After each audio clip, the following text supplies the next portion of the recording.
আসসালামু আলাইকুম সবাইকে। আশা করি সবাই ভালো আছেন, সুস্থ আছেন। আজকে খুবই গুরুত্বপূর্ণ একটি বিষয় আলোচনা করব, যেটা ইতিমধ্যে আপনারা ভিডিও থাম্বনেল বক্সে দেখতে পেয়েছেন। বাংলাদেশে অনেকগুলো ইসলামী ব্যাংকের তালিকায় একটি অন্যতম ইসলামী ব্যাংকের নাম হচ্ছে আল আরাফাহ ইসলামী ব্যাংক। আমরা বিগত সময় ভিডিওর কমেন্ট বক্সে দেখতে পেয়েছিলাম আপনাদের মধ্যে কেউ না একজন আল আরাফাহ ইসলামী ব্যাংক সম্পর্কে জানতে চেয়েছেন, সেই সুবাদে আজকে ভিডিওটি তৈরি করা। এছাড়া আপনারা আপনাদের ব্যক্তিগত অপিনিয়ন থেকে যদি কোনো নির্দিষ্ট ব্যাংকের বিষয়ে আপনি জানতে চান, সেই ক্ষেত্রে অবশ্যই আমরা ভিডিওটি তৈরি করে আপনাদেরকে দেখানোর চেষ্টা করব।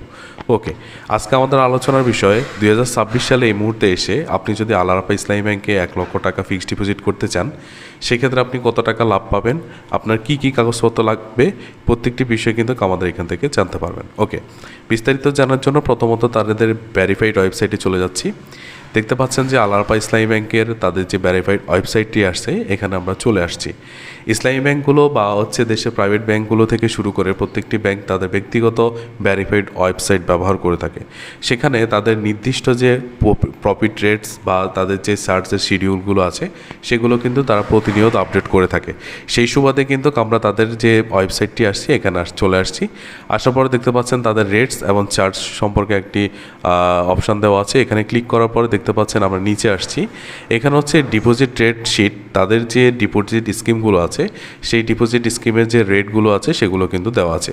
তবে প্রত্যেকটি রেটস আমরা দেখব না, আমরা শুধু তাদের এফডিআর যে রেটসটি ঘোষণা করেছে সেটাই দেখব। তাদের এফডিআর নাম দিয়েছে তারা মুদ্রা টার্ম ডিপোজিট স্কিম, সংক্ষেপে হচ্ছে যে এমটিডিআর। তো এখানে দেখতে পাচ্ছি যে তাদের এই স্কিমের মধ্যে অনেকগুলো অপশান রয়েছে। তারা বিভিন্ন ভাগে বা বিভিন্ন মেয়াদে তারা কিন্তু এই এফডিআরটি কালেকশন করে থাকে বা এই এফডিআরটি তারা গ্রাহকদের কাছ থেকে গ্রহণ করে থাকে। তাদের মধ্যে 1 মাসের জন্য, 45 দিনের জন্য, 3 মাসের জন্য, 100 দিনের জন্য স্কিমটি ভাগ করে রাখা হয়েছে। তবে আমরা দেখব যে প্রথমে 1 মাসের জন্য তারা আমাদেরকে প্রফিট দিচ্ছে, দেখতে পাচ্ছি 4.5%, এবং 3 মাসের জন্য তারা দিচ্ছে 10%, 100 দিনের জন্য 10%, 6 মাসের জন্য তারা 10%, তারপর হচ্ছে 1 বছরের জন্য তারা 10% দিচ্ছে। এখানে আরেকটি বিষয় হচ্ছে 200 দিনের জন্য তারা একটা স্কিম রেখেছে, সেটা হচ্ছে যে 11% করে দিচ্ছে। যাই হোক, এবার হচ্ছে এইভাবে করে কিন্তু তারা স্কিমটি বিভিন্ন মেয়াদে ভাগ করেছে। তো আমরা এখানে 1 মাস, 3 মাস, 6 মাস এবং 1 বছর পর্যন্ত স্কিমটি নিয়ে আলোচনা করব। তো আপনারা দেখতে পেয়েছেন যে আমরা এখান থেকে রেটগুলো কালেকশন করেছি বা এদের বর্তমান যে রেট আছে সেই রেটটি এখান থেকে গ্রহণ করেছি। এবার হচ্ছে এটা আমরা ক্যালকুলেশন করে আগে থেকেই বের করে রেখেছি, যেন ভিডিওটি কোনোভাবেই বড় না হয়। তো দেখতে পাচ্ছেন আল আরাফাহ ইসলামী ব্যাংক পিএলসি, এটা আমাদের তৈরি ফিক্সড ডিপোজিট রেট 2026 সম্ভাব্য মুনাফা। এখন সম্ভাব্য মুনাফা লেখার কারণ হচ্ছে এটা যে একটু আগে আপনাদেরকে যে এখানে যে রেটগুলো দেখতে পাচ্ছেন, এখানে যে রেটগুলো দেওয়া আছে, এই রেটগুলো আমরা যেখান থেকে পেয়েছি সেইখানেই কিন্তু তারা যখন নতুন আপডেট আসবে, তাদের যদি রেটগুলো কোনো কারণে পরিবর্তন হয়, ইসলামী ব্যাংকের ক্ষেত্রে আমরা জানি যে তারা প্রতিনিয়ত তাদের রেটগুলো আপ এবং ডাউন করে থাকে। সেই ক্ষেত্রে কিন্তু এখানে যদি রেটগুলো পরিবর্তন হয়, তাহলে আমাদের এই ভিডিওটি যারা দেখছেন, আমাদের এই ক্যালকুলেশনটির সাথে কিন্তু হুবহু কোনো প্রকার মিল থাকবে না। সেই ক্ষেত্রে আমরা এখানে সম্ভাব্য মুনাফা হিসেব করে রেখেছি। এখন পরবর্তী সময়ে আপনাদের যদি কেউ ভিডিওটি দেখেন, সেক্ষেত্রে আপনারা অবশ্যই মনে রাখবেন যখন আপডেট আসবে তখন কিন্তু আপনাদেরকে সে বিষয়ে জানতে হবে। তো আমরা বর্তমান রেটের হিসাব করি। বর্তমান রেটে যেহেতু আমরা 1 লক্ষ টাকা রাখবো, আমরা এখানে 1 লক্ষ টাকা দিয়েছি। আমরা 1 লক্ষ টাকা 1 মাসের জন্য রাখলে আমরা পাচ্ছি 375 টাকা। 375 টাকা থেকে আমাকে সরকারকে উৎসে কর প্রদান করতে হবে। উৎসে কর সাধারণত 15% অথবা 10% কাটে, 2টি ভাগে কেটে থাকে। 2টি ভাগে কাটার উদ্দেশ্য হচ্ছে এটা যে যারা টিএন সার্টিফিকেট বা সরকারকে আয়কর প্রদান করে থাকে তাদের জন্য 10% কাটবে, আর যারা আয়কর প্রদান করেন না বা টিএন সার্টিফিকেট যাদের কাছে নেই তাদের ক্ষেত্রে 15% কাটবে। তো যেহেতু আমাদের কাছে নেই, আমরা 15% ধরে হিসেবটি করেছি। 375 টাকার উপরে আমার 15% 56 টাকা আসে, এবং এই উৎসে করটি কাটার পর আমি 1 মাসে 319 টাকা পাবো। তার মানে আমি আল আরাফাহ ইসলামী ব্যাংকে 1 লক্ষ টাকা 1 মাসের জন্য রাখলে 319 টাকা আমি পাচ্ছি। এবার হচ্ছে আপনি যদি 1 লক্ষ টাকা 3 মাসের জন্য রাখেন, 10% প্রফিটে আপনি পাচ্ছেন 2125 টাকা। তার মানে হচ্ছে প্রত্যেক 3 মাস অন্তর আপনি 2125 টাকা পাচ্ছেন। এবার হচ্ছে আপনি যদি 1 লক্ষ টাকা 6 মাসের জন্য রাখেন আল আরাফাহ ইসলামী ব্যাংকে, সেক্ষেত্রে 5000 টাকা আসে আপনার প্রফিট।